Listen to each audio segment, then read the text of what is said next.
is truth in journalism, where brave men and women gave voice to the voiceless. But then the corporations bought the journalist, poisoning the news that we are fed. With those tainted sources, all we ever ate was a steady diet of status quo. This hijacked narrative hid the truth of mass suffering, injustice, and corruption throughout our land. Status quo, status quo, status quo, status quo. To expose this shift to oligarchy came a band of honest journalists. They left the studio and hit the streets to give the microphone back to the people. From sea to sea, the people were empowered to share their truth. Their voices no longer stifled, reclaimed their power. Join the media revolution now. Hey there, Jordan Sheridan, live on What the Heck is Today? Wednesday, 2020. We're in 2020. As you can see, I'm slightly disoriented because I've had no time to prepare for this live stream. I'm just keeping it real. Haven't had a ton of time to prepare, been running around all day. Spent about an hour and a half on the phone with healthcare companies. I'm not going to bore you with the details, but we need Medicare for all.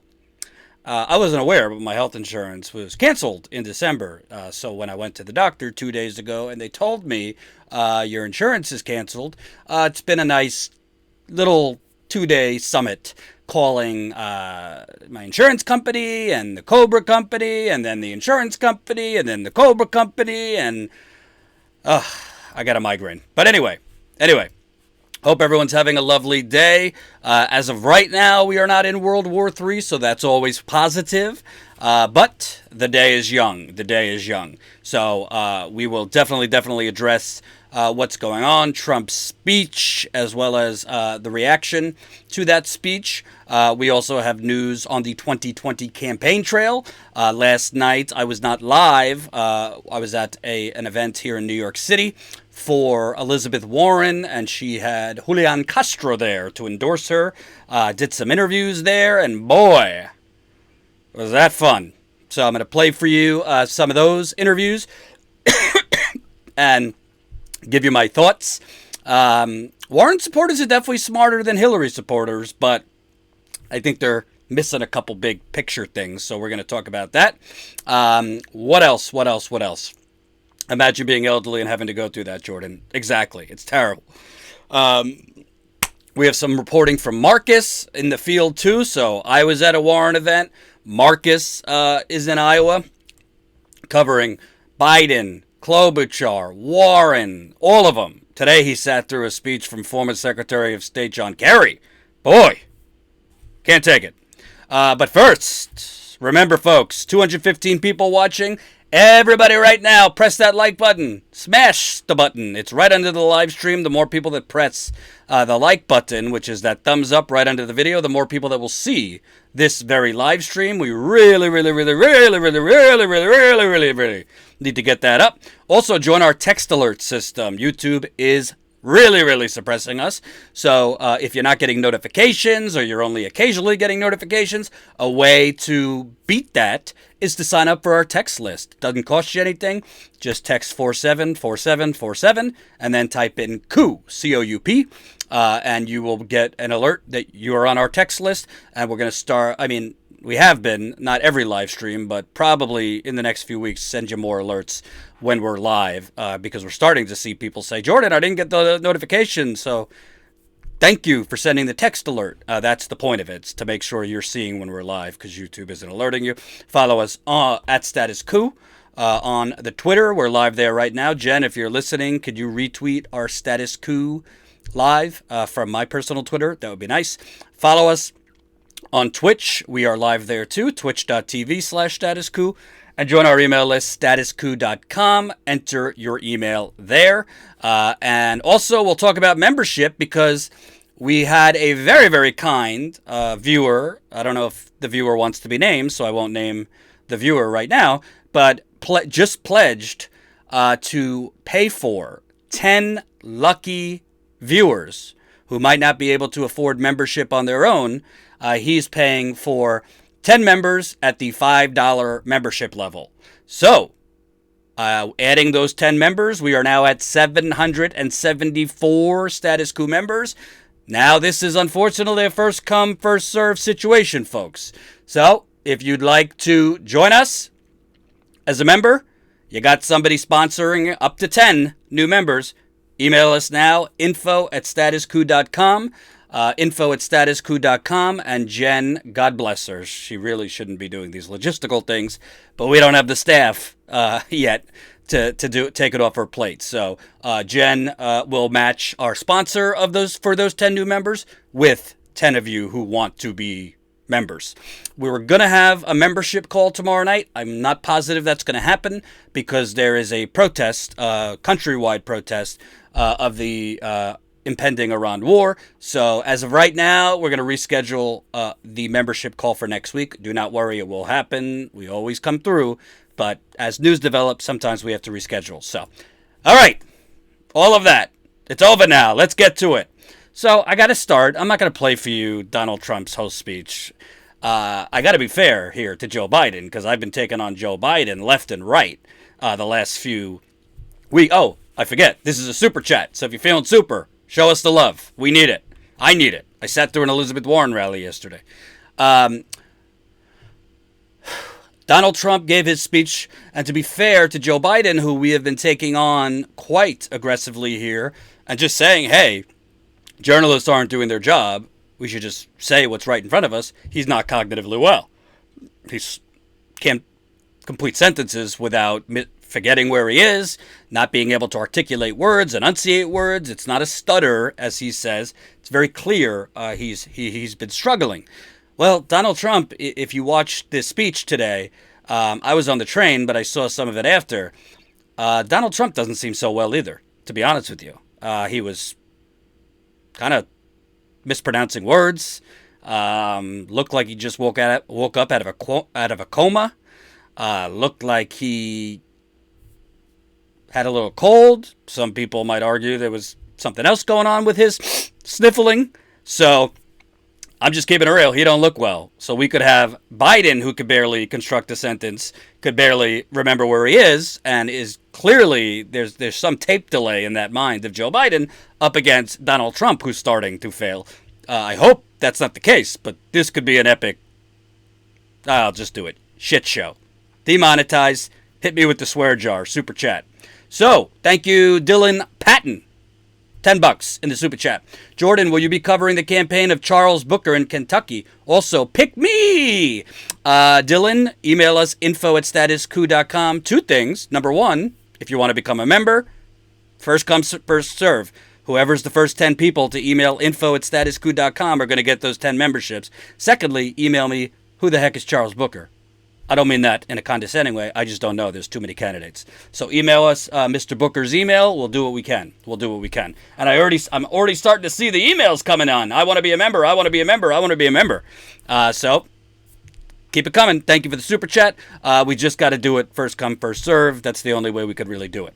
So I'm not going to play the whole speech, but I'm going to play the point that stands out to me. And to me, tape delay, hours or decades. To me, this is what Donald Trump's whole war is about. This is why Mike Pompeo has been in his ear all about. This is why they want to have a war with Iran. Right here. Here we go.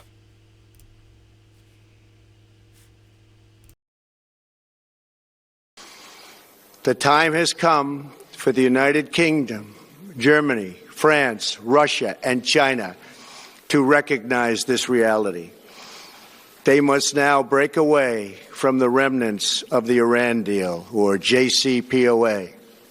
And we must all work together toward making a deal with Iran that makes the world a safer and more peaceful place.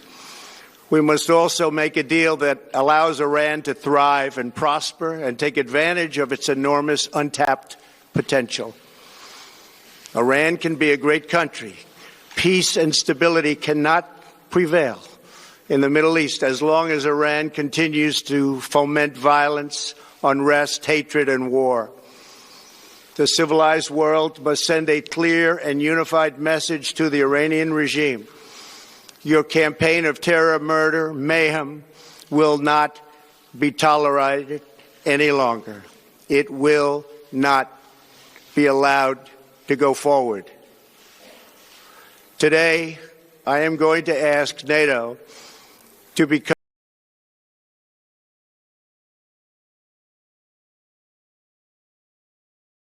So, that speech. And by the way, I see out of the twinkle of my eye a lot of emails coming in for memberships and people wanting to be members and get sponsored and all those good things. I just want to make sure all of you are clear, okay? Because I don't want anyone to think that we're asleep at the switch here. I just saw an email from someone who's like, this is the second time I'm emailing. What's the deal? Status Coup is myself and Jen. That's it. We got Marcus freelancing for us. We got Colin, but we don't have any support staff. So if we don't immediately get back to your email, it's not because we don't love you. It's because Jen and I combined are doing the job of 75 people. So I just saw one email. This is the second or third time we're reaching out. We will get back to you. Just give us a chance. We're not trying to. We love you. We're not trying to ignore you, and we're gonna get back to you. So let me explain what this is really about. First of all, and I've already been demonetized, who the fuck is Donald Trump or America to be dictating to a sovereign nation, even one that has sponsored terror in Iran? Who are you to say you could be a thriving country if you just do things the way we say they should be done? Thank you, Lawrence Johnson, $10 in the super chat with the awesome sticker. Who the hell do you think you are, President Trump? Who does the American military think they are? It is not for you to dictate how Iran acts. It is not for you to spread democracy. Spread democracy all over the world. Who are you to tell Iran how to be, how to operate? It's absurd. Absurd.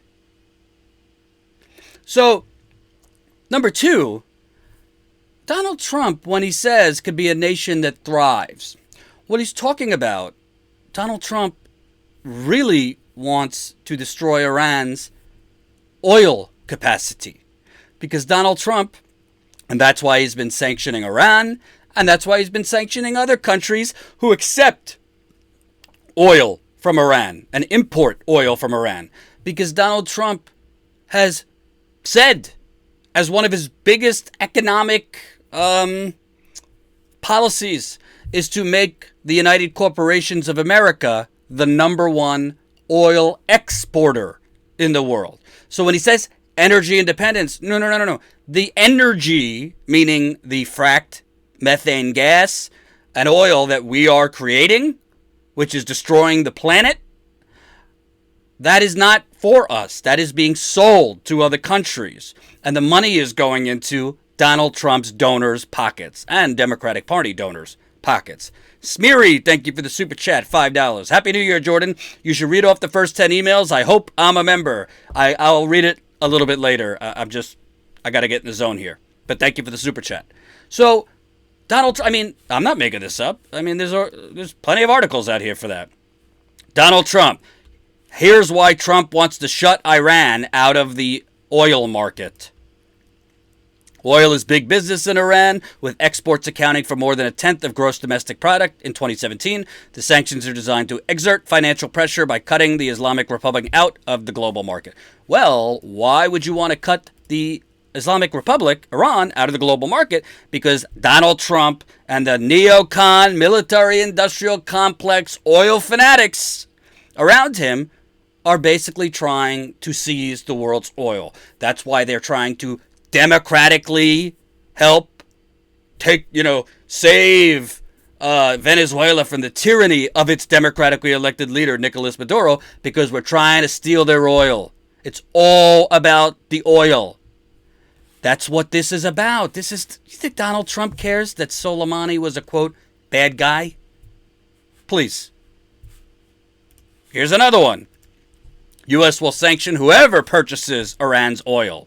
The United States will continue to impose sanctions on whoever purchases Iran's oil, conducts business with Iran's Revolutionary Guard, and no oil waivers will be reissued. Iran's crude oil exports were slashed by more than 80% due to reimposed sanctions by the U.S. after President Donald Trump exited last year's Iran 2015 nuclear deal. Oh, by the way, today he announced further sanctions. And, I love how the corporate media, they just talk about these sanctions like, oh, and he's imposing more sanctions. Like they're nothing. Sanctions is a form of violence. Sanctions is a form of war. Go ask the 40,000 people in Venezuela who have died because of the United Corporations of America's sanctions on Venezuela. And who knows how many people are hungry now or struggling or dead because of our sanctions in Iran. But what Donald Trump is really trying to do, and I don't hear it talked about in the corporate media. Thank you, PJ Coin, 12 euros in the super chat. I think I got it right this time. 12 euros. Thanks for the cursing, and remember, euro like a E. I got it right. So thank you. And by the way, what's going on with Harry and Meghan? I hear they're leaving the royal family. I heard today. What's going on with that? I don't know. So he wants their oil. He wants to eliminate Iran so that the United Corporations of America can dominate the oil market. But there's another aspect here. There's another aspect here. David, Jordan's turning into a tanky? I don't know what that means. There's another aspect here that I'd like to explore. Saudi Arabia is one of Iran's biggest enemies. Well, Saudi Arabia has the largest oil company in the world, Saudi Aramco. Well, if Donald Trump can help Saudi Arabia eliminate Iran, which is a competitor to Saudi Arabia for the world's oil, again, it's all about the oil, baby. We got another email. Pick me. If Donald Trump can help Saudi Arabia eliminate Iran in the oil market, does Donald Trump have any personal business relationships with Saudi Arabia? Does Donald Trump have any personal business relationships with Saudi Arabia? Because the corporate media have been going on and on and on about Russia for the last 3 years. Follow the money, Lebowski. All you got to do is look at the receipts. Donald Trump has been making money hand over fist from Saudi Arabia for the last 30 years. Thank you, Mr. Methasula, $25. Always love you guys giving the deeper reasons behind American empire decisions. Thank you. Very generous donation, $25. Donald Trump is trying to eliminate Iran from the oil market to help Saudi Arabia to put cash in his pockets. That is, if he does not go to jail if he loses the presidency, because the Southern District of New York is not playing. Everybody's was focused on Mueller. The Southern District of New York is going after Trump for money laundering, for his family, for the emolument. They're going after him for everything. Thank you, PJ Coin, 6 euros. Common AM from Ireland. Wonderful. Love Ireland. Would love to go. So, all of this is smoke and mirrors. And I got news for you folks. And Jen pointed this out to me and sent me the clip. The corporate media views Donald Trump's speech today as some good thing. Oh, he was, he scaled it back. He was presidential, blah, blah, blah, blah, blah. Are you fucking out of your mind?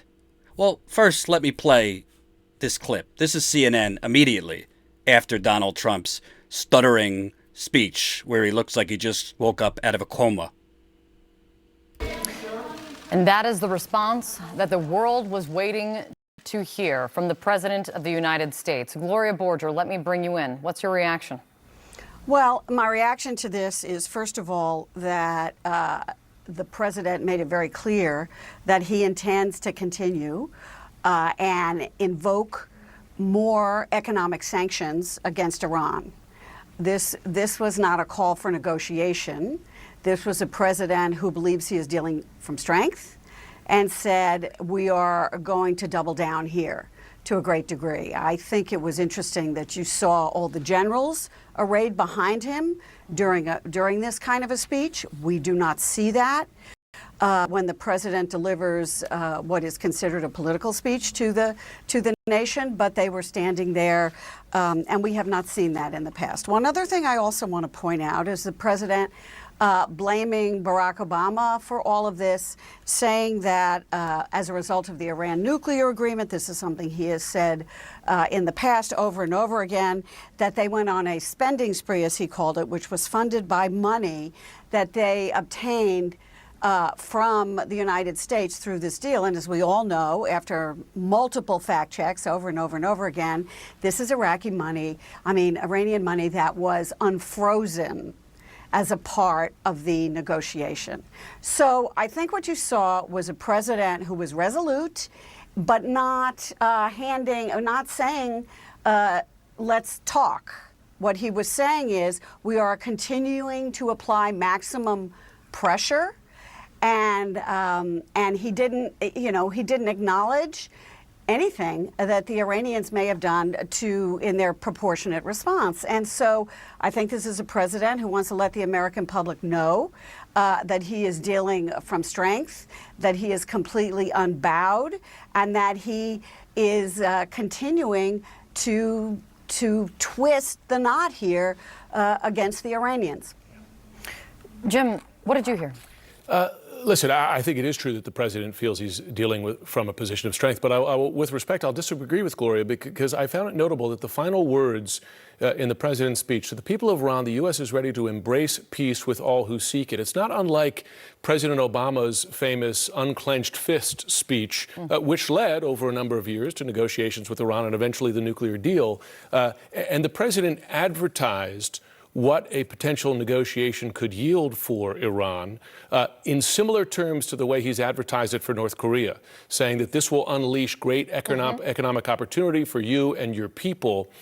It sounded to me like the president was at least, again, in the midst of a larger message of strength, and we got the world's worst terrorist. He's talking about the killing of Soleimani and so on. He called the world's top terrorist, reiterating his willingness to sit down at the table, again, on America's terms, but to embrace peace with all who seek it. I don't think that's an insignificant statement.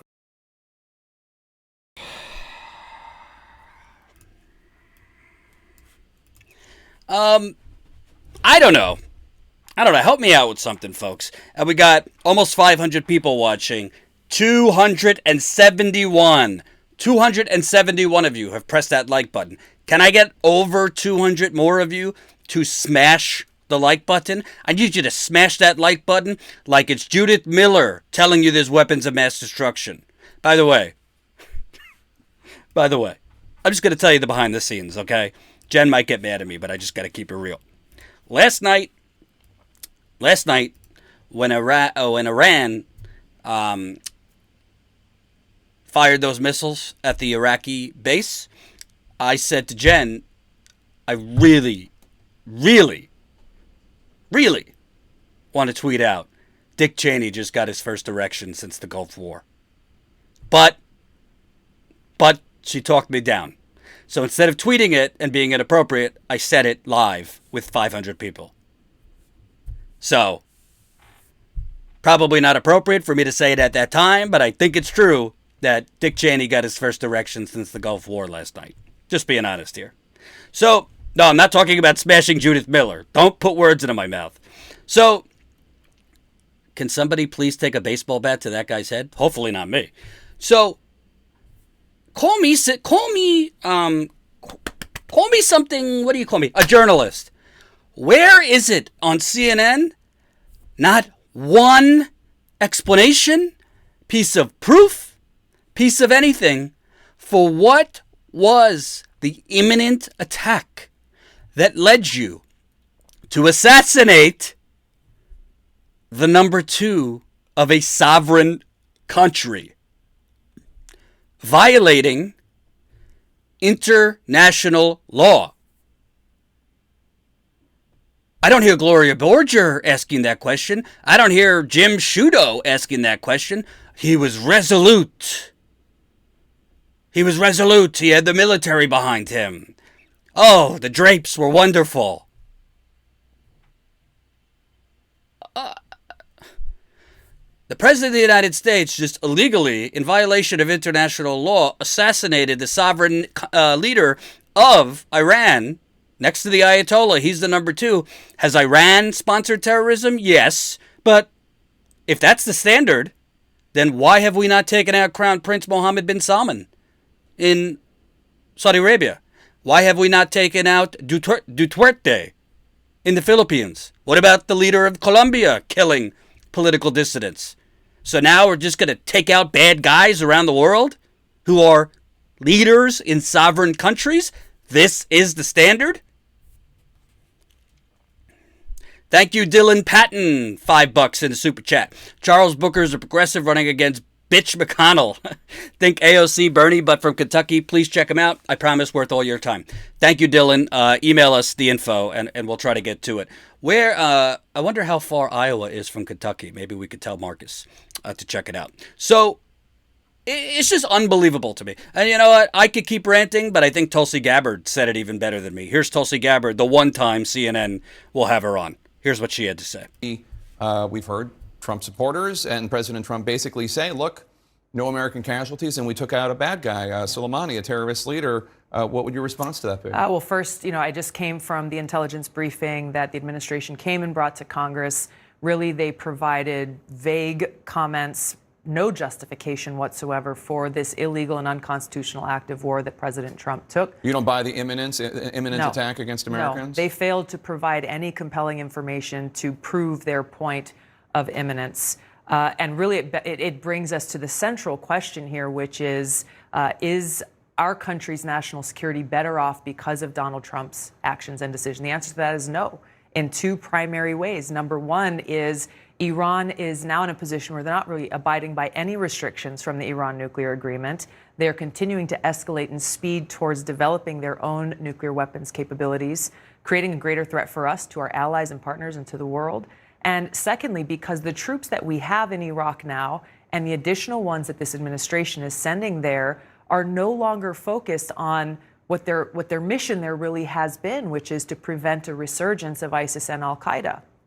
The announcement from the commander that came from there that said, we're not doing that anymore because now we have to shift all of our efforts and focus in a defensive posture against Iran and Iranian-backed Shia militia. This leaves the door wide open for ISIS and al-Qaeda to start to reconstitute and to start to be able to build a resurgence in their terrorist activities. What do you make of the argument made by Secretary of Defense Esper and others, which is like, look, Soleimani and the Iranian and the IRGC, the Islamic Revolutionary Guard Corps, they've been attacking Americans for decades. And it's not a secret. You don't need intelligence on this. They killed an American contractor at the end of December.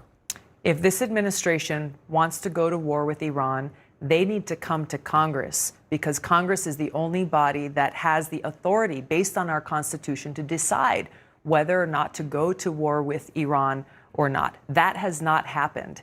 And that just shows the shallowness of the argument that the Trump administration is making, where on the one hand they're saying it's because of an imminent threat, but on the other hand they're saying, well, look at all of these things that have been happening for a long time.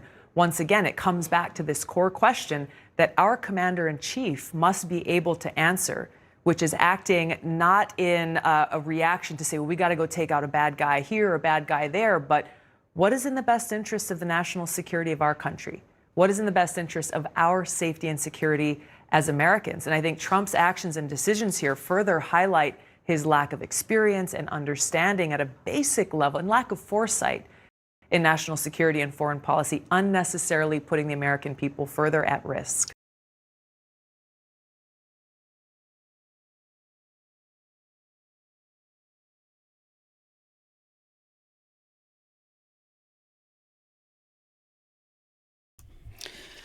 Couldn't have said it better myself. That was Congresswoman Tulsi Gabbard, obviously presidential candidate. Doesn't look like she'll be in the next debate.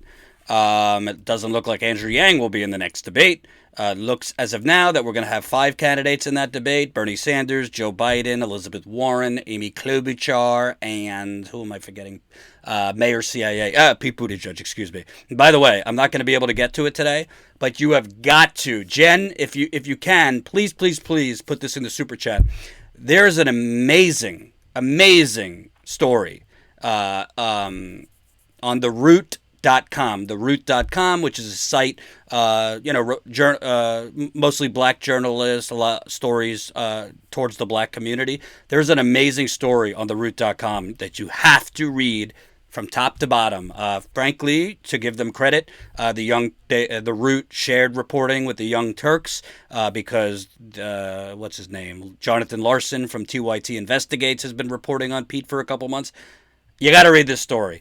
If anybody reads this story about the cover-ups that Pete Buttigieg presided over in South Bend to basically cover up police wrongdoing, white police wrongdoing against black police officers, the fact that Pete Buttigieg has been lying for the entire campaign, he knows exactly what's on those police tapes. It was told to him, and his campaign manager said to the Root.com that he told him what was on the tapes.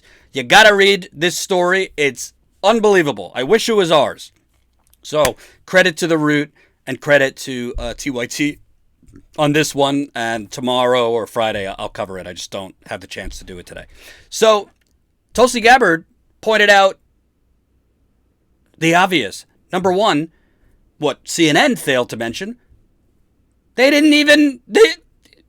Trump didn't explain what was the imminent attack. Where is the evidence? Because I know we just went to Iraq with fake evidence, but hey, it's fine. We got oil out of it. We don't need to provide evidence to the American people.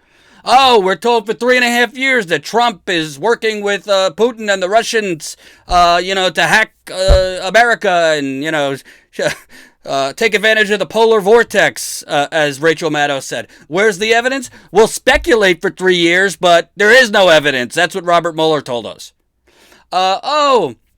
Maduro was on a plane ready to leave the runway from Venezuela. Where's the evidence? We don't know. There was no imminent attack. And what CNN left out in that display, if you call that journalism, oh, Donald Trump was resolute. No. This is what Donald Trump has done. Am I happy that no American troops died last night? Of course. Is it great that no Iraqis died last night? Of course. I would venture to guess Iran dropped the missiles in a way where they knew or they took great measures to not kill anyone. But what's amazing to me about this, Donald Trump assassinated the number 2 in Iran, right? In a span of a few days, Iran pulled out of the Iran nuclear deal. Even though America had pulled out, there were other countries still honoring it, and Iran was still honoring it. They pulled out.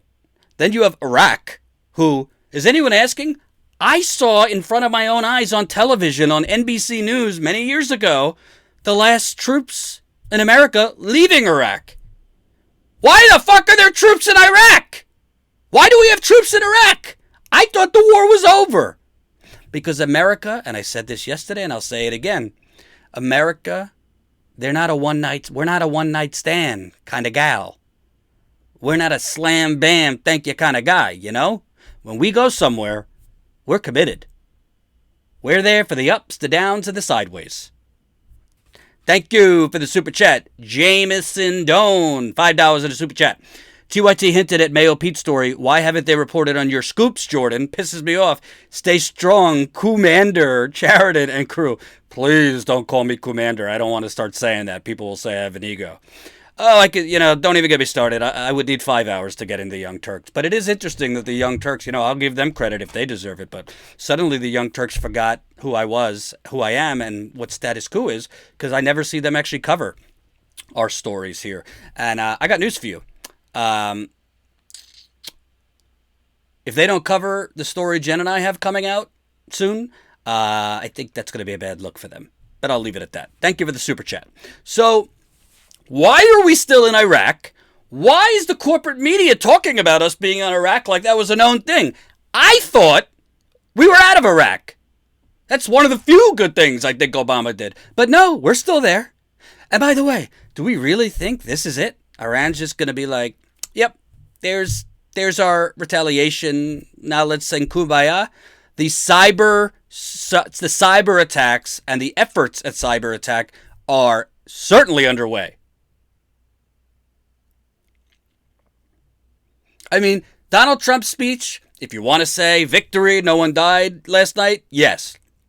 But we're in war, folks. Don't even think for a second Iran is done. And hey, if it's not looking good for Trump, if his polls go down, if new head-to-head polls show Bernie is clobbering him or Biden is clobbering him, you don't think he'll start up again?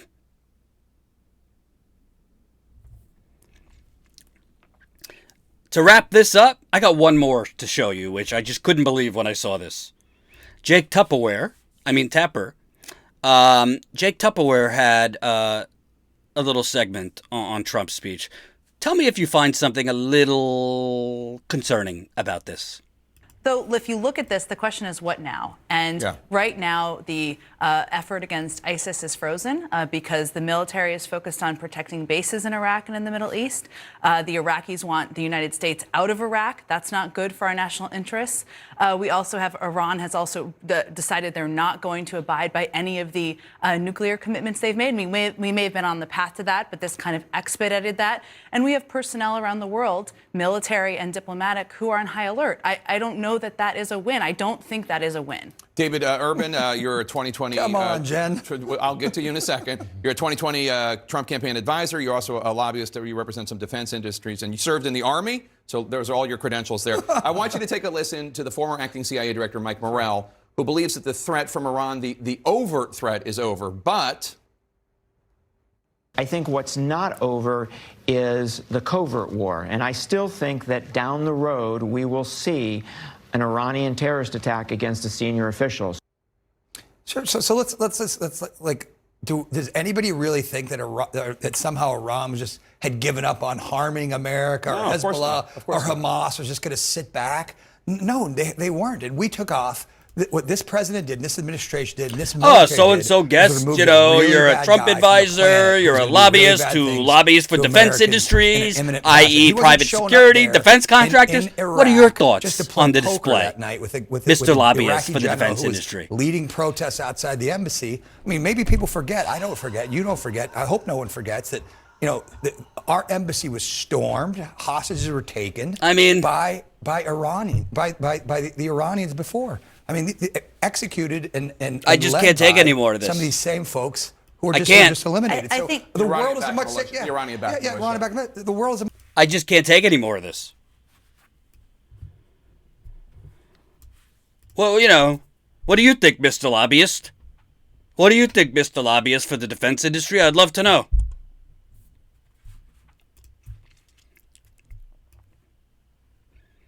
I mean, at least Jake Tapper disclosed it. But what is the value in parading on military commanders and generals who all I have to do is Google it and see, oh, they're on the board of defense companies. Oh, they work with defense contractors. Oh, they lobby for the defense industry. Why are these the people you're going to for analysis on war? These are the people who work to create and maintain war. Thank you for the super chat. Dylan Patton, $5. If Warren and Tulsi drop out and endorse Bernie after he wins Iowa and New Hampshire, he'll have the greatest Super Tuesday of any Democrat this century. We're going to get to Warren in 1 minute. Thank you, Jameson Doan, $2 in the super chat.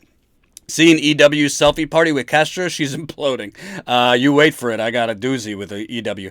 Dylan Patton again, $2. Delaney and Booker, better than Bernie. Made you laugh. Love it. By the way, Michael, I saw your comment. Yes, I knew that we were out of Iraq. I'm making a point.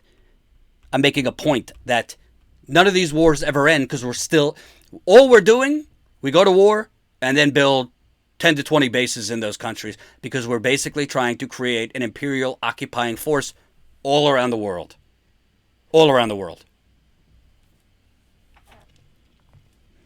So, man, I'm flying off the handle. I'm ready to go to bed. So, moving on, We're going to get to Bernie and Biden in a minute, but last night I went to an Elizabeth Warren rally with Julian Castro. I'm not going to lie to you. I didn't stay for the whole thing. Fortunately, I got a few interviews before the speeches started. I chose not to stay because, I mean, I know what I was gonna hear. But I thought I had a bunch of good interviews. We haven't published all of them. We published one so far, and I think that what's really interesting about Elizabeth Warren supporters, and they're smart, a lot of smart people, very educated, which you could tell. You see that in their demographics. People with advanced degrees, people making more money support her. They're very attracted to her academia. They're very attracted to her plans and her white papers and the experts they consult. But when you challenge them, and most of them have not been challenged by a journalist because journalists in America don't actually challenge anyone. But when you actually challenge them on some of the things, they don't have a lot of good answers. It's almost like they didn't think about this. But it's also almost like, and I'm just going to say it, I might get in trouble, but I'm just going to be honest. Some of them, I would think, yes, they're attracted to the fact that she's got plans, but they're also attracted to the fact that she's a woman. I don't think that that's a bad thing. I'm a man, so I understand the desire and the need to have a woman president if you're a woman. But I think you should just be honest and say that's the main reason, if that's the reason, right? So let me play part of this interview. If any of you have seen it already, my apologies. But for those of you that haven't, because YouTube doesn't alert you or show you when we have new videos, here's part of my interview with one of Elizabeth Warren's supporters last night.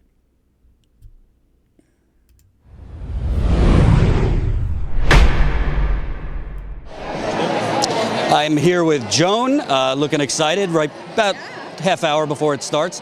What do you think? We're less than 30 days away from Iowa. The polls have been all over the place. Warren's currently in third place in Iowa. What are your thoughts? She's going to do it. She's going to do it. I mean, her speech on New Year's, like, totally rocked, captured everything that is positive about this campaign, that is about not just our fear of the worst, which would be the current administration continuing, but our hopes for what we want this country to be. And I especially loved that she caught, what does it mean for each of us? Like, what possibilities does it open up if we move away from this ridiculous neoliberal austerity regime that we've been suffering for decades and redistribute to the people who created it the wealth that's now in the hands of billionaires and trillionaires? Like, what could we do with that? What would it mean for people not to be working 3 jobs? What would it mean for young people not to be crushed by debt? What would it mean for people not to be afraid to go to the doctor because they can't afford the treatment that's going to be recommended? And she really brought that home. Let me ask you, because I think in the beginning of the campaign, she was a little bit more to the left. She said, I'm with Bernie on Medicare for all. Then she kind of produced something in the middle. Obviously, student debt, she's capped it at, I believe, $50,000, where Bernie is all cancel it. You mentioned neoliberalism, which I completely agree with you, by the way. Why Warren, as opposed to just let's go for it now? We have the young people behind us. I'm talking if you're like a Bernie person. Because I think she can actually govern. We've seen what happened. All respect to Bernie for being out there as a democratic socialist, for bringing some, for really opening the window so much wider than it's been. But you got to be able to govern. And looking at her whole career and looking at what she did with the consumer financial regulatory thing, she can solve complicated problems. She can populate the agencies that have been so trashed and depleted with people that are going to know how to get the job done. And no disrespect to Bernie, that's not his card. That's not his strength. It's actually not true, to be honest with you. We disagree. Well, no, I just want to mention, obviously there was the VA healthcare bill, Bernie did that with McCain. During Obamacare, Bernie got $9 billion for community health centers. He just got the first War Powers Resolution Act passed. He's done a lot as a senator. No, as a senator, being an executive is different. Okay, running. She's never been an executive, though. She has done executive things. If this is an interview, I'm glad to continue. If this is you trying to convince me that Bernie's a better candidate, no, I'm just saying she's never had an executive position. No, but if you look at all of her plans, all of her policy books, she's solving stuff in huge detail. She's solving stuff at the granular level that you have to be able to in government. That's not Bernie's strength. Based on what, though? Based on his rhetoric, based on his appeal, to folks who, frankly, haven't had to do the work. I've been around the block a couple of times, and I've never been starry-eyed about any candidate, but I've certainly seen what happens when somebody gets elected to office and hasn't figured out how they're going to deliver. And that's to me, that is the clincher. The other thing I have to say, I think Bernie has come to the issues of racial justice late in the game. He was completely not there in his last campaign in so many ways. I remember when he came to a New York City public housing project and somebody told him the number that it was going to take to put public housing back in decent and safe condition, and he said 30 billion? He's a small white state guy. And what's her plan that stands out to you about racial justice? In every way, she has been out front with racial justice from the very beginning of this campaign, and she has been pragmatic about all of the pieces of racial capitalism that have to be dismantled and replaced. But that's what a lot of the plans are about, right? Is that the way, it isn't only that that billionaires have stolen the wealth of all Americans. They have particularly built their empires on the work of Black Americans. And so her economic justice platform is a racial justice platform, and all the nitty-gritty of it is what makes me think that she is the one who can govern kind of from that frame from day zero. I want to ask you about the governing part, because what I find interesting in her health care plan, which the media has criticized her because first she was with Bernie, then she's doing a public option first. Do you find it realistic that first she's going to get a public option through, she said, in 100 days, and then after the midterms in year 3, she could then get Medicare for all? You're talking 2 massive changes in the healthcare system through Congress. Yeah. Anyone knows, what can happen in the second year of an administration.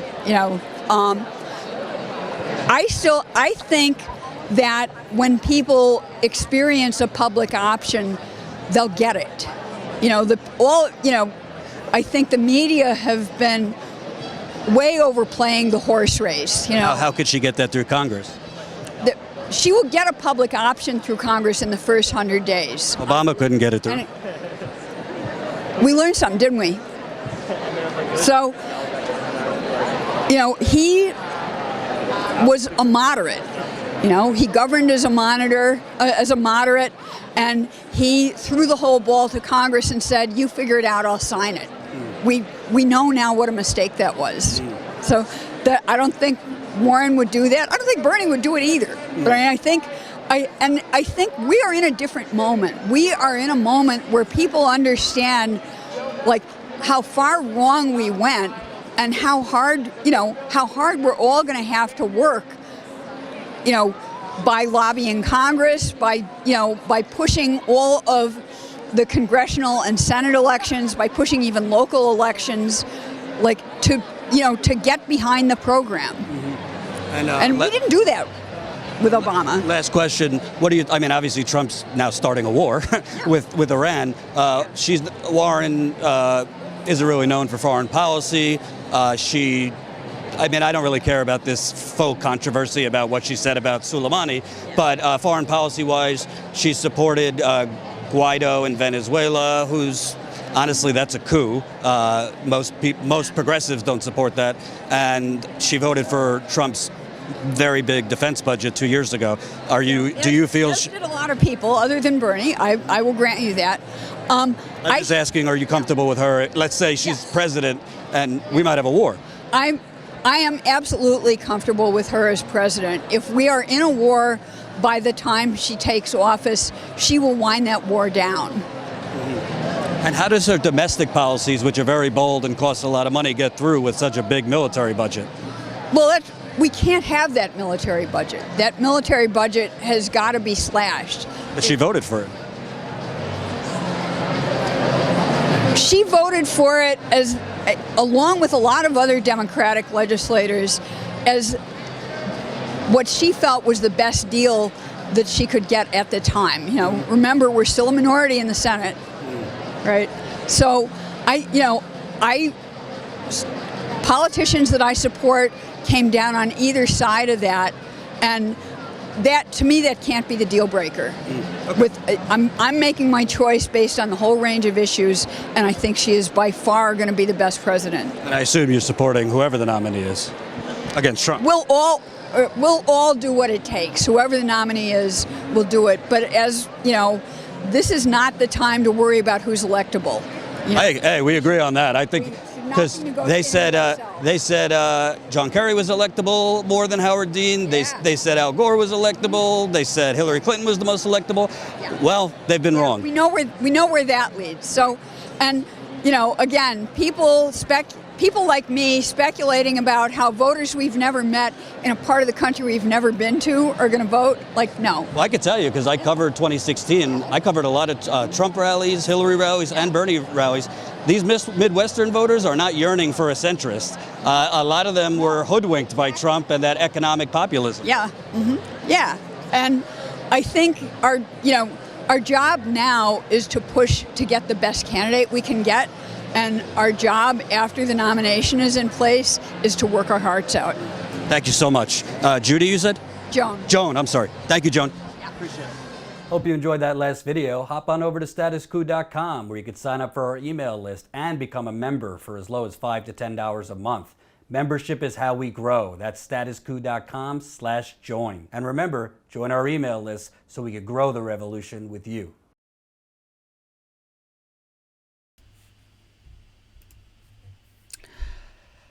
Whew! So, I have a lot of thoughts about that interview. First of all, this is not a Trump supporter. I'm not going to sit here and mock this woman or anything like that. She's a smart woman. I appreciate her speaking with me. Just so you know kind of where my head is at when I'm in that moment. Every event you cover is different. So this event was in a theater. And you kind of have to, as a journalist, CNN, Politico, these reporters, they don't calibrate anything. It's all softball all the time. But I had to kind of calculate how aggressive do I want to go because I want to get under other interviews. And if her and I are going at it, well, people are watching around us, so they might not want to interview me if they think, well, I'm challenging this woman. So, they might not want to speak with me if they saw that. So that was one thought in my mind when I was interviewing her. The other thing was, as intelligent as she was, it was very clear to me that the things that she were... First of all, the fact that she immediately, when I was pushing back, thought, oh, this is just some Bernie bro trying to get me to vote for Bernie, kind of shows the lack of critical thinking skills. Because there's two types of intelligence, right? There's book smarts, and then there's what is the real world. Folks like her, they got the book smarts. But they're kind of being suffocated a little bit. Not suffocated, sucked in by the way Warren presents things and how articulate she is and specific and all these things. But the same things they criticize Bernie Sanders for, without facts, to be honest, are the same things they're ignoring about Warren. I said to her, how is she going to get a public option through in 100 days? A public option, by the way, forget Medicare for all. It has been impossible to get a public option through Congress. Obama didn't even try. How is she going to get a public option through within 100 days? And then if she got that through after the midterm elections, where it's the president's party that typically loses both or one houses of Congress, then she's going to get Medicare for all through? How practical is that? Because women like her are talking about practicality, and we need to live in the real world and about governing. Well, I don't give a damn what your plans are, how specific they are. They might sing on the paper. That's not realistic. You think it's more realistic? Anyone, I would ask. It's going to be super difficult for Bernie Sanders to get Medicare for all through fighting from day one. It's going to be an epic battle of a lifetime. Bernie has been honest about that, which I appreciate as a voter. It's not a slam dunk for Bernie Sanders to get Medicare for all through. But Elizabeth Warren supporters like that fine woman, and I'm not criticizing her, think you're going to radically change? You're going to radically change the United States healthcare system twice in the span of 3 years? If you believe that, I have a golden bridge to sell you. And I'm not criticizing Warren supporters like I would a Trump supporter who is ignorant. I don't think Warren supporters are bad people, and you shouldn't either. Let's not be black or white here. Everybody comes from their own station in life. That woman's probably doing better than a lot of the Bernie supporters I've met. I'm just keeping it real. A lot of the people I spoke with there are doing a lot of it considerably better. It doesn't mean they're bad people. It's just we are who we are. But there's also really wealthy people that support more movement-based politics. But there were several times, and I saw this with Clinton supporters when I was out on the trail in 2016. There were several times when I pushed back on her. There was like a 6-second hesitation. I don't point that out to be like, got her, I'm so great. No.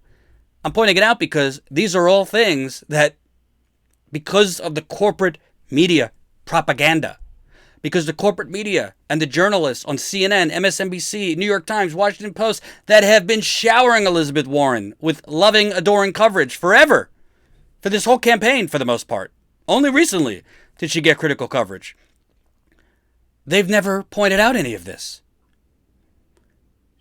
When this and it's astonishing to me, and whatever, this woman is not used to journalists who challenge anybody. It's astonishing that when I just pointed out the facts, what am I just going to say? Am I going to just, as a journalist, am I supposed to just sit there if they're saying Bernie Sanders has never done anything? Bernie Sanders has done more than Elizabeth Warren has in the Senate. He's been in the Senate longer than her, that's fair, but he's gotten more done as a senator. Elizabeth Warren's claim to fame, give her credit, is the Consumer Financial Protection Bureau. It's a great accomplishment as a senator. There's not much to write home about. And, when people like her talk about the ability to govern, I don't really know what that means. I don't know what that means. I don't know what Elizabeth Warren has done other than play footsie with the Democratic establishment on one hand, while trying to also pretend she's like the most fierce anti-corrupt progressive out there. She's straddling the line, but the truth is you can't really do both. And the thing is, we're not naive here. Bernie Sanders as president is not going to get everything he wants. He will have to compromise on some things. But there's a difference between compromising, to get something significantly better versus compromising your convictions right out of the gate, which we've already seen Warren do time and time again. The other thing that stood out to me, and I really, really hope if you're watching, I know some of you said, Jordan, I just lost my brain cells, blah, blah, blah, blah, blah. Fine, that's great. Support status quo. As humbly as I could say it, I think I'm fairly decent at this. I think Marcus is fairly decent at that. Do you see any journalists out there challenging the supporters of other candidates? Also, if I was at a Bernie rally and supporters were talking nonsense, I would challenge them too. I don't view myself as like a Bernie bro here to go around the country and get Bernie Sanders elected. I happen to personally support Bernie Sanders, but if there's things that Bernie supporters say that aren't true, I will also point that out. But the bottom line is, the reason that we are not getting we don't want corporate sponsors, but the reason, we don't have a line around the block for funding is because exactly what I just did. Because we are not here to play footsie with political candidates. We are not here to provide safe spaces for their supporters. I think I was respectful with that woman, but I also think I challenged her. And that's what is required as a journalist. And I try to do it in a delicate way because this woman is also a victim of the corporate media propaganda machine. I saw a lot of comments. Oh, these people are so ignorant. These people are so uninformed, so stupid. It's not all their fault. They're being misinformed by propaganda. She is a very smart woman, but a lot of the things she said about Bernie are not true, and a lot of the things she said about Warren are half true. And I chose, just so you know, when she got into the civil justice thing and Warren, civil rights and this and that, I chose not to mention that Bernie got arrested for civil rights, not because it's not a fact, but because you got to calibrate when you're interviewing someone. If I do this, will they end it? I thought if I said that, it was already on the fence a little bit. She didn't like that I was challenging her. I thought she would say, well, I'm ending it. This is just a Bernie bro. Even though that's a fact, it's not me being a Bernie bro. But what she was saying about, and Bernie came late to the party and this and that, I think there's a little bit of truth to that. I don't think he came late to the party. I just think the black community didn't really know who he was in 2016. People in South Carolina didn't know him like they know him now. People in the South didn't know him. And there were some things, and Bernie has acknowledged it this time around, that he was aware of, but he didn't instinctually know because he's from a white state. He's been open about that. But when she's talking about Warren is at the center of criminal justice, why? Because she writes it on her website? Because it's in her plans? What the hell has Warren done as a senator for black people? I'm not attacking Warren, but what has Warren done as an elected official for African Americans that's so outstanding? What has any of the Democratic Party done for African Americans that's so outstanding? I give Barack Obama credit for the Medicaid expansion that disproportionately helped black people. Other than that, what have they done? You know who got hammered by the global financial crash in 2008 that the neoliberal Democratic Party was largely responsible for because of repealing Glass-Steagall? Black people. They got foreclosed on more than white people. So I really hope, folks, we're not fooling around here. Support Status Coup as a member, because this is not cheap. I'm going to tell you flat out. Last night, we have a cameraman. I got to pay the cameraman per event. We're paying a cameraman per event. It's not cheap. Marcus is out in Iowa. We got to pay him. He's a freelancer for us. We got to pay him out in Iowa. Not cheap. For me to go to South Bend, where I reported on Pete Buttigieg, it cost us over $3,000. Not cheap. If I want to go out to Iowa myself before the caucus, it ain't cheap. Jen and I have gone to Flint and many other places. Not cheap. Everything costs about, if we're lucky, $2,000. If we're not so lucky and a trip costs more, we're talking over $3,000, sometimes $3,500. So for the people that say, Jordan, stop asking for money, well, would you rather me have private backroom meetings with bankers? Would you rather me have private backroom meetings with oil execs, pharma, Silicon bros? I'd rather come to you. And God bless them. This is not a knock, but lastly, I'll say, God bless Jimmy Dore. God bless Kyle Kalinske, Mike from the Humanist Report, The Rational National, Jamarl Thomas, Lee Camp, all of these people. Let me tell you something. God bless them, but they do commentary largely from their homes. There's nothing wrong with that. It's not a competition. The costs are much lower than we have. That's why we're trying to grow our membership. So I hope if you have $5 a month, we have plans for $10, $20, and $179 annually. I hope, because we have been publishing a lot more of our in the field reporting. Marcus is doing great work out in Iowa. I was just in South Bend. Me going here. This was in my backyard in New York, but I'm going to be going to New Hampshire, possibly Iowa, some other places that we're not ready to announce. But we need your help. It's just that simple. I'm just being honest. We've kind of been in this 700 members for a couple months now in the middle. We'd like to get that up as soon as possible. So if you got the money, $5 to $10 a month could help fund a media revolution. And the last thing I'll say about interviews like that, to you, it might seem like, oh, Jordan, you're just finding ignorant, stupid people to interview. Or like, what's the point? Blah, blah, blah. I'll tell you the point. And I'm not intentionally finding stupid people. It's not easy to get people to agree to an interview. It's like, trying to date, if you're heterosexual or homosexual, whatever your flavor is, you gotta ask. A lot of people say no, they don't want to go on a date with you. I had at least 10 people last night say no thanks. But why it's so important to do these interviews, why it's so important to send us in the field, is the more people you speak with, the more people you interview, the more, to me, that was a spirited debate you have. It's not just progressives watching Status Coup. It's not just progressives, Bernie Sanders supporters who watch Status Coup. We do have other people who tune in.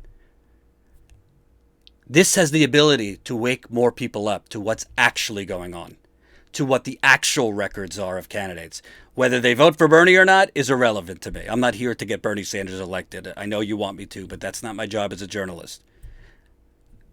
I have found, anecdotally, through my parents, through my friends, but also around the country, most people are not lacking compassion. Most people care about working people, care about minorities, care.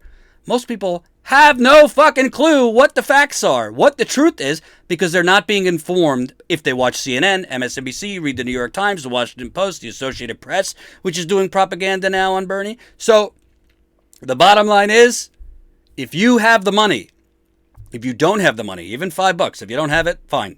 But if you do, that's why every day we pound the drum.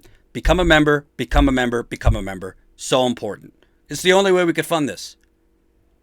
We don't have any magical donors. We don't have any big investors from corporate America. We have you. Thank you, Schultz, $2. Hey, God bless you too, brother. So, sign up, sign up, sign up. And if you can't sign up as a member today, there is one thing you can do if you haven't done it.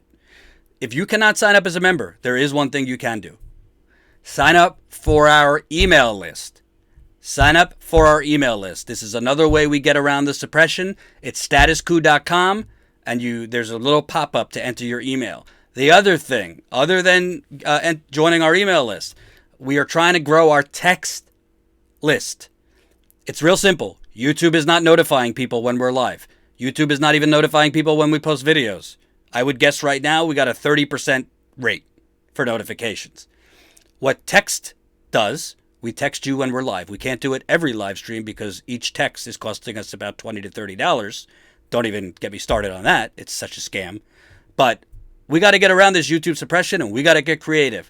Join our text list. We will not text you in the middle of the night. We will not text you a wake-up alarm. We text you when we're live and for other breaking things. That's it. All you got to do, text 474747 and then enter COUP. Real simple. Let me move on here. I hope you enjoyed that interview with me and the Warren supporter. Joe Biden. This is a piece of work. So Joe Biden, obviously the media doesn't particularly care who Joe Biden raises money from. Obviously the media doesn't particularly care that Joe Biden is going around, begging Wall Street for money.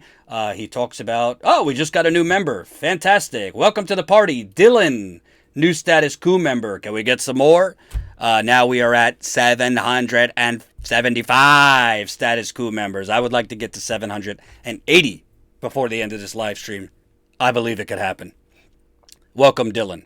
So I just find it amazing because to Joe Biden's credit, I will give Joe Biden credit on this. He lets journalists into his fundraisers, and we find out where they are and who they're with. So he's not hiding the corruption. Thank you, Edward Lopez, $49.99 in the super chat. Really, really appreciate it, Edward. That's super generous. Dylan, $2. I join. Now say something about Bernie. We're getting to that. Thank you for joining. And thank you, Edward. Jen put this together for us, but I want to show you first I tweeted this out the other day. This morning, middle-class Joe Biden held a fundraiser with giant Wall Street law firm Scott and Arps, sorry if I'm mispronouncing that, who's represented champions of the working class like DuPont.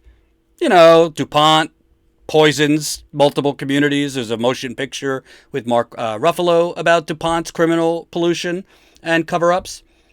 Pfizer, you know, has bribery cases in 8 countries. Oh, I miswrote it. 8 countries.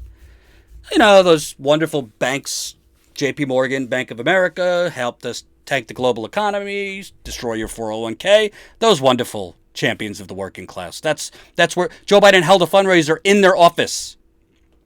I mean, you just can't make this up. You can't make it up. So who was at? Who was at this fundraiser? And of course, the media never covers these things. And this is why Joe Biden is literally considered to be a friend of the working class. Does this sound like a friend like the working class when he's doing fundraisers in the top floor of Wall Street law firms? That sounds like a friend of the worker bee. It's just astounding to me. So who was at this thing? We have, and I'm literally just reading from Jen's notes that she helped put together for me. Not help, she put them together for me. Main host Mark Angelson, chairman of the Biden Foundation, blah, blah, blah, blah, blah. He was with R.R. Donnelley, American Fortune 500, integrated communications company. The real ticker here, he was Rahm Emanuel's deputy mayor of Chicago. Oh, you know, if he was working under Rahm Emanuel, they were doing real business for the working class there. You know, the Rahm Emanuel, 16 shots in a cover-up, who covered up the murder of Laquan McDonald, I think he was a 17-year-old black man in Chicago. Rahm Emanuel's deputy mayor. I'm sure this guy is super progressive, really cares about the working class. This guy. Who else was there? This one hurt me. Asher Edelman, i.e., the real Gordon Gekko. Asher, he's a traitor. No, I'm kidding. I'm the real-life Gordon Gekko, and I support Bernie Sanders. So Gordon Gekko supported Bernie Sanders in 2016. The potential for depression looms on the horizon. The Vermont senator is the only candidate who could stop banks from spiraling out of control again.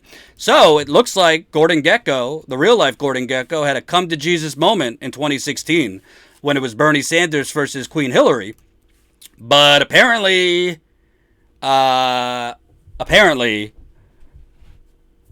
he thinks we need to restore the soul of the country. And I'm not knocking him. I'm not trying to be like, oh, Gordon Gekko was good in 2016 because he was for Bernie and now he's bad.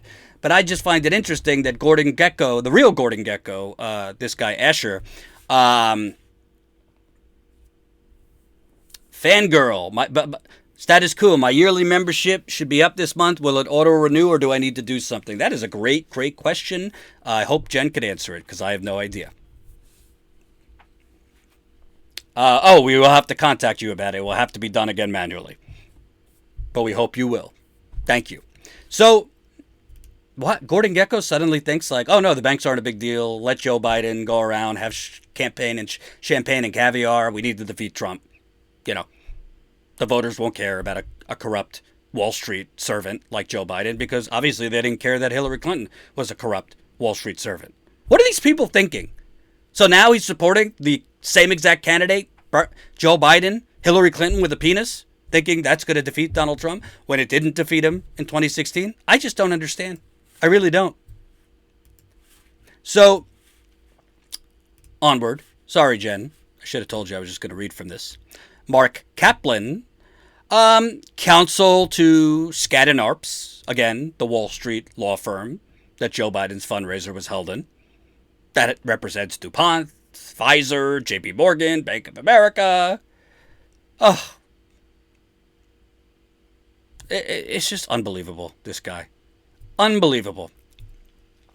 He also, he also was the chief executive officer at Drexel Burnham Lambert, Inc., which is an American investment bank that was forced into bankruptcy in February 1990 due to its involvement in illegal activities in the junk bond market driven by senior executives.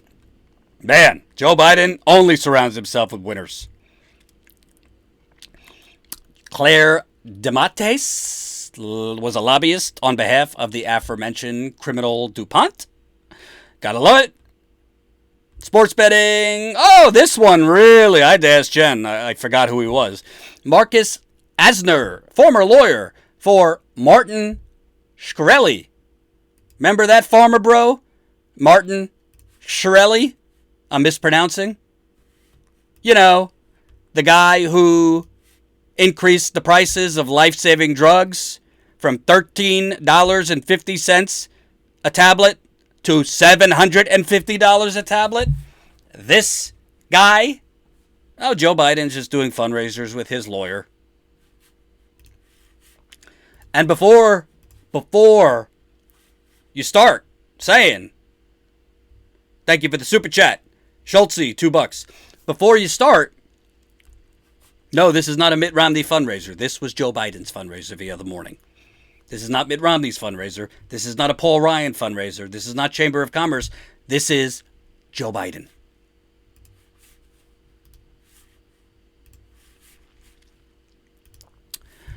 Oh,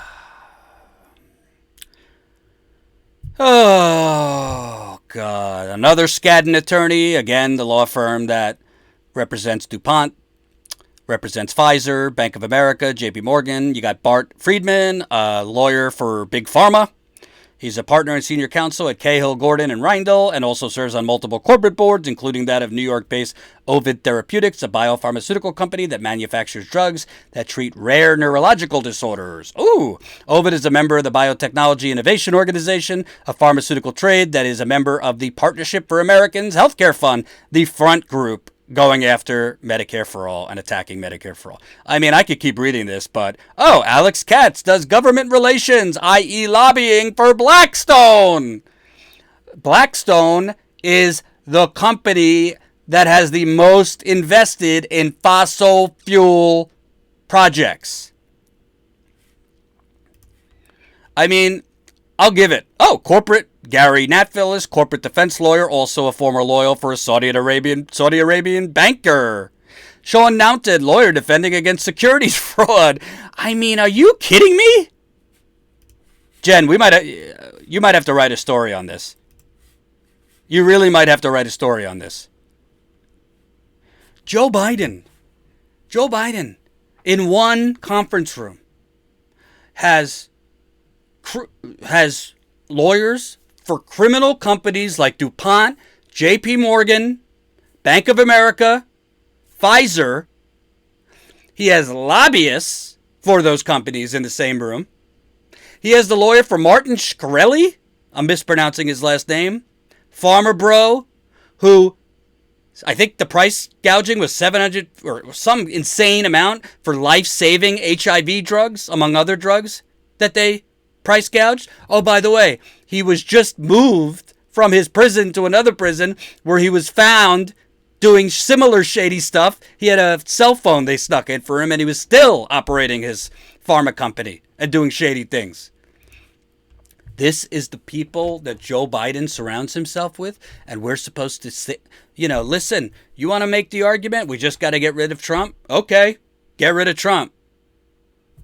So we could have the return of the Gordon Geckos all around us?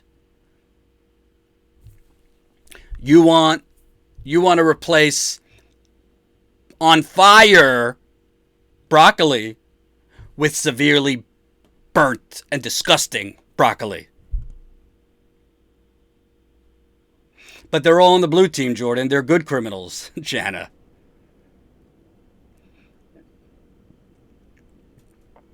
Anat, my beautiful girlfriend, writes, not stunned. He did say he was open to a GOP vice president because he is a Republican, darling. Tell your father. And besides like the immoral nature of all this, besides the sleazy nature, besides the fact that Joe Biden will jump as high as you tell him for that cash, besides the fact that when Joe Biden becomes president, if he becomes president, he's going to surround himself with all of these same people, and we're just gonna, you think under Joe Biden this is gonna get any better? Please. All that wealth going to the top 1%, aka theft. Besides the fact that this is just sleazy, disgusting, and terrible, Shkreli, thank you.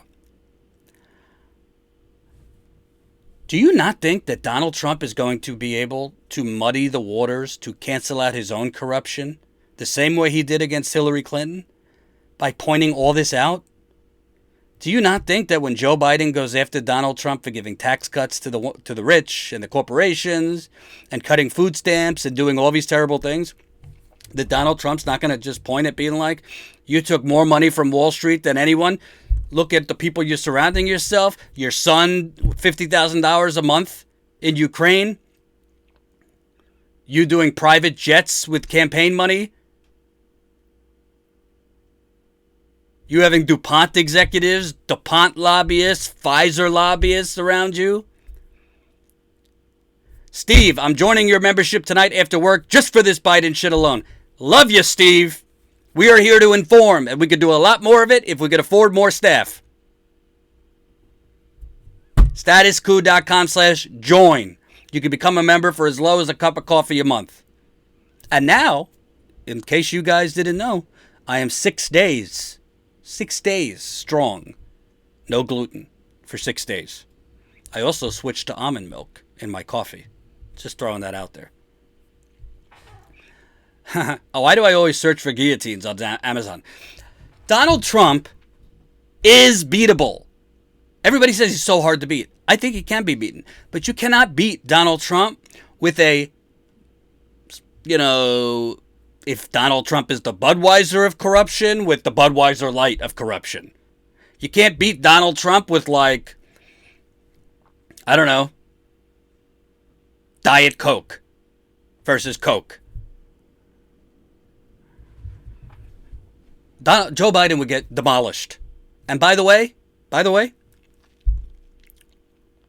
this kind of record is exactly what will depress the vote for the black voters that a Democratic nominee would need to come out. Hillary Clinton lost 5% of the black vote in 2016 compared to Obama in 2012. This kind of record, this kind of funding, this kind of sleaziness is exactly what will depress the vote among Latinos. Hillary Clinton lost 5% of the Latino vote compared to Obama in 2012. This kind of record is what will depress the vote for age 18 to 29 if Biden is the nominee. Hillary Clinton lost 6% of the 18 to 29 vote compared to Obama of 2012. Thank you, Chris Garrett, $5. Please be, just because real in the field reporting isn't cheap. It isn't. Thank you, Chris, always for your support. So it's just unbelievable.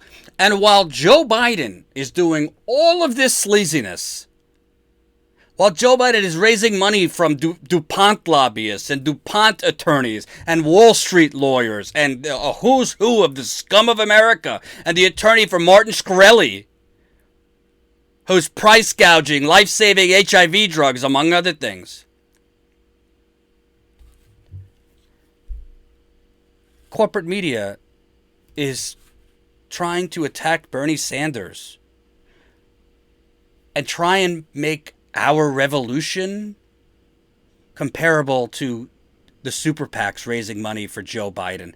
I'm not even going to bother reading you this ridiculous New York Times story, but the New York Times is now calling our revolution, excuse me, I correct myself. The Associated Press wrote this, the New York Times reprinted it.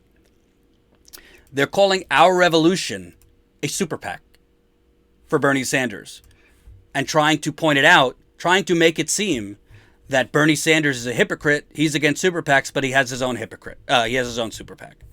So first of all, to be consistent, some of you might not like this, but I got to keep it real. I do find one thing about our revolution troubling. As far as I could see, they do not disclose, or they haven't disclosed in a while, who their top donors are. They do not disclose that, and that is wrong.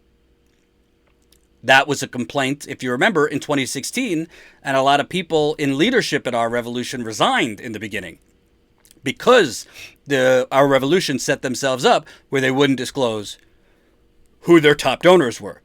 I don't have any reason, based on Bernie Sanders' record, to believe that there is, the Koch brothers are giving money to Our Revolution and Our Revolution is trying to hide it. I have no reason to believe that, the same scum showing up at Joe Biden's events are funding Our Revolution. I have no reason to believe that.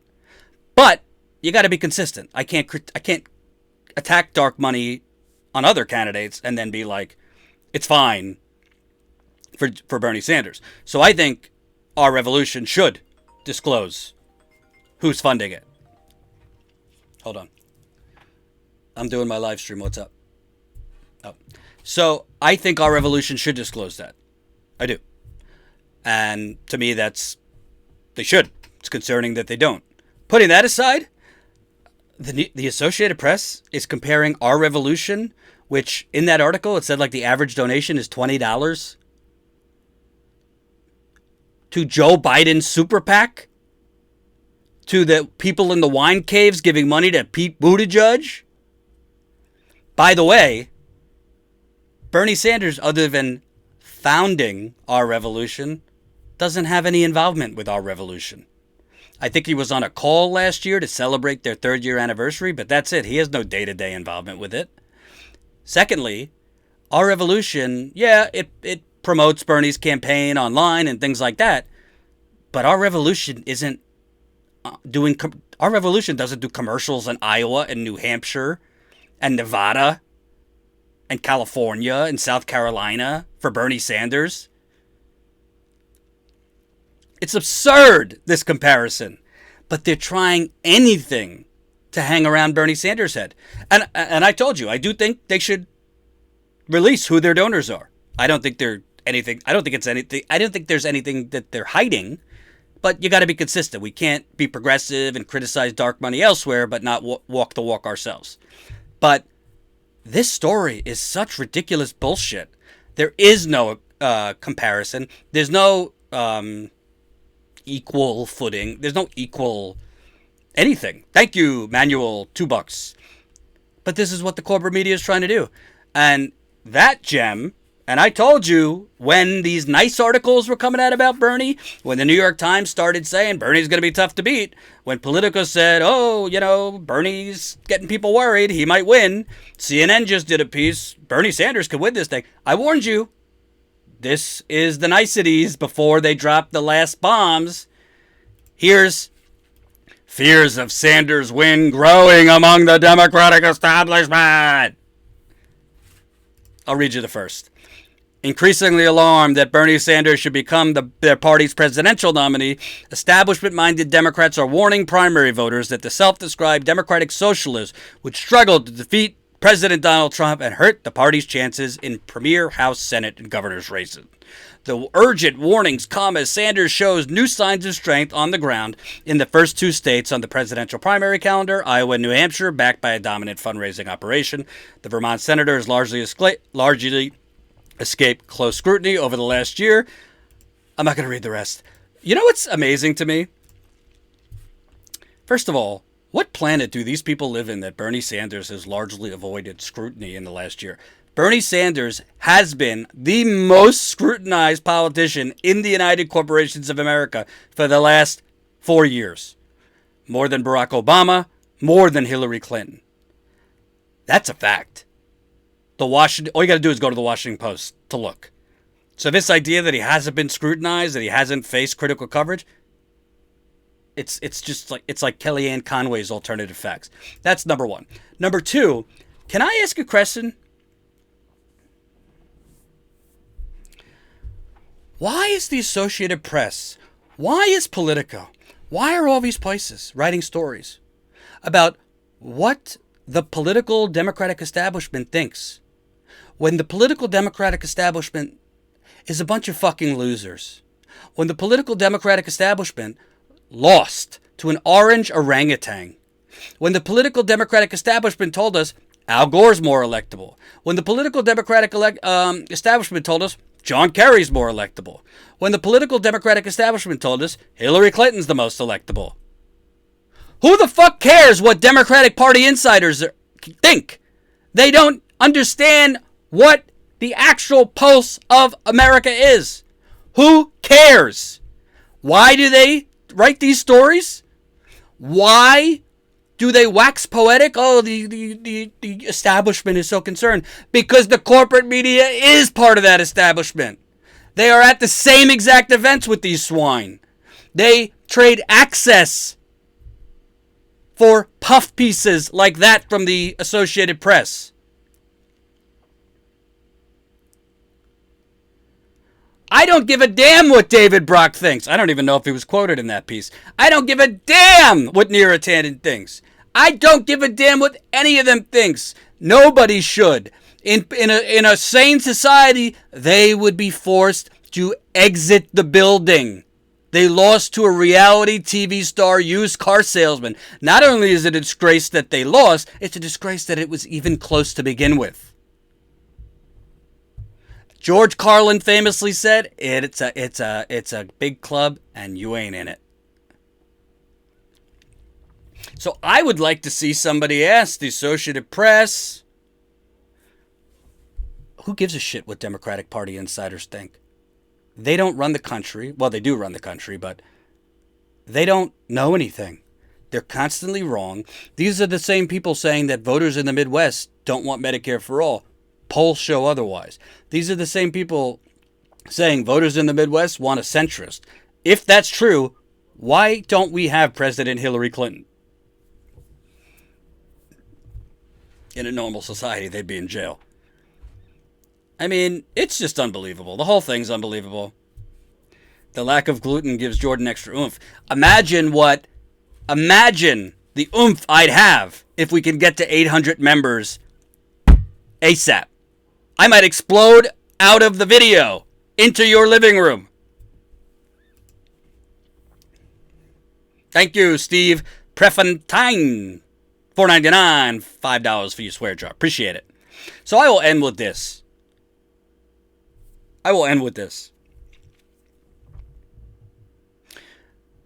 There's less than 30 days till the Iowa caucus, and the status quo in this country is scared.